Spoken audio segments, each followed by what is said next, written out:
Well, another weekend has come to a close, at least for at the camp. We actually got here, we arrived Tuesday night, and we started working Wednesday morning, probably 8:30. I got out here about 6 o'clock. My wife got out about 8:30. And we worked and worked, and our fruits of our labor, we can't really see a lot. We've got the trim finished. I ripped down the Tyvek last weekend, actually this Saturday and Sunday. All the new Tyvek is up, taped off, taped underneath the eaves. We've got a true 2x4 up there, starting for trim. I wanted to put a 1x6 up there, but the sawmill, and my wife thought they'd be too large. Anyways, come around here, we're going to be cutting off the bottom OSB here. You can see there's a piece already removed on the right with a 6-inch corner trim piece, which is what we're going to have. We're going to have 6-inch front and rear, and on the side a 4-inch, and it'll give us approximately a 6-inch. And then we come around here, and we've got the siding on. We stopped here because we still have some things we have to work out. We should have worked them out already. Well, actually we did. This cabin was supposed to have an overhang on it, and we were going to build an overhang over on the rake side, I would imagine, or peak side. And when we got here last year, once it was built, there was no overhang, which makes it very difficult as we start finishing with the siding. Anyways, here we are. And what we did though is we took off the old siding. Let me get away from here. We took off of the old siding, which was quite tedious. My wife, you can see it piled over there. My wife took it off very gingerly so we could save it, because if you flip over what I call novelty pine, you can see it has that particular configuration to it.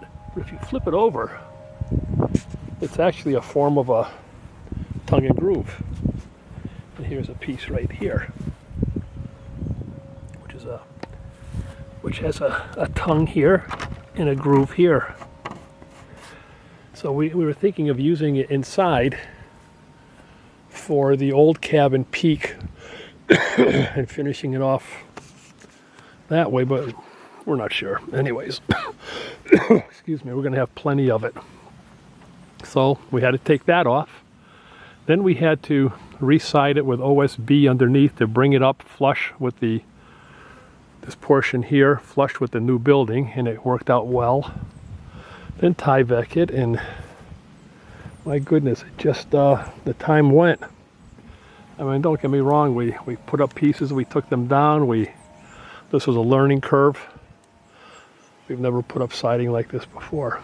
So, and here we are, ready to go home. Sunday afternoon, 3 o'clock, 3:15. My wife has to go into work for 11 o'clock tonight. I don't know how she does it, but she does it. Yeah, I wanted an overhang on the new section to look something like this here. Just enough where you've got something to finish to. That is just terrible. Anyways, I'm thinking I've got a few designs. The problem is that I need to add shingles. We either add one shingle or 2 full shingles. Then you have to figure out what the overhang is here. And you have to, I mean, it's just because you're working backwards. Anyways, I sound like I'm complaining, but I truly have been blessed. Truly blessed. And there's our lumber. There's our stack of Adirondack siding. My wife doesn't think there's going to be enough, but we've got plenty of it. Most of those are 12 to 14 to 16 footers. So we'll be back this coming weekend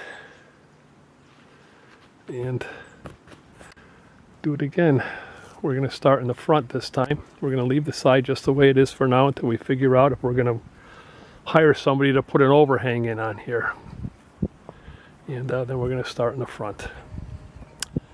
And then we're going to work our way around to the driveway side. And the back will be completed last because we're buying 2 Anderson awning windows. Rough opening, pretty much 28 by 28, and it'll go in the back for each bedroom once we cordon off the rest of the building. So here we are. You see that eagle up there? My dad made that for his house, for his breezeway. Oh boy, had to be 35, 40 years ago. And he put another one up there 25 years ago, and I took that one and put it on the cabin. And it's just about had it. The rough sawn lumber. You can see it rotted on the top, but look at the character it has, though, huh? It's cool. Anyways, yeah, my dad. Anyways, doesn't matter. So we're ripping off all of this material here. You can see it down there. You can see that it's a plastic. It's almost like a ripstop plastic. Where the Tyvek is, see it? The Tyvek is more of a fabric.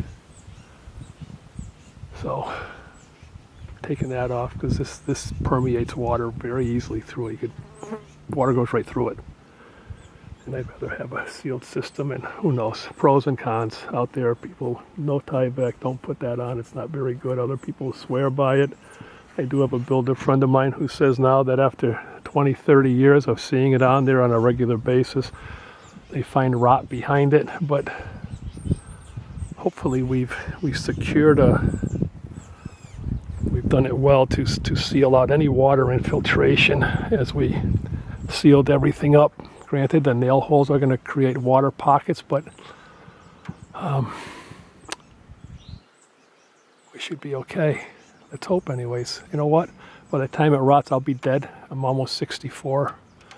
Figure I have less than 20 years, so I won't have to worry about it. Somebody else will. Over and out. Thank you.